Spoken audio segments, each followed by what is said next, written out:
আচ্ছা, এই প্রবলেমটা দেওয়া আছে √2 সমান 1.414, তো এইটার মান চাইছে। তো আমরা প্রথমে কি করব, √8টাকে তাহলে ভাঙবো। 8 মানে দুটো তিনটে 2, 32 মানে পাঁচটা 2, 128, 2 দুগুণে 4, দুগুণে 8, দুগুণে 16, দুগুণে 32, দুগুণে 64, দুগুণে 128, 7টা 2, 50 মানে 5 5 2। এবার রুটের নিয়ম কি, প্রত্যেকটা দুটো জিনিস থেকে একটা জিনিস বেরোবে। তো এখানে দুটো 2 থেকে একটা 2 বেরোলো, 2√2। এখানে এই দুইটা আছে, এবারে দুটো দুটো চারটে, চারটে থেকে তাহলে দুটো বেরোবে, তাহলে দুটো বের করলাম। আর এ রয়ে গেল এখানে দুটো দুটো চারটে, দুটো 6টা থেকে 3টে বেরোবে।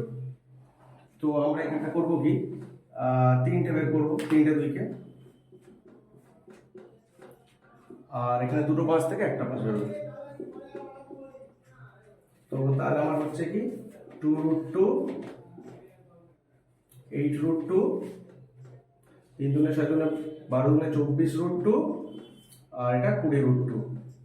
তাহলে এবারে যোগ বিয়োগ করতে হবে, 2 8 10, 20 30√2 মাইনাস 24√2, তাহলে এটা 6√2। এবারে 6√2 মানে 6, √2 এর মানটা তোমাকে বসাতে হবে 1.414, এটা বলতে আসবে 8.484। Thank you.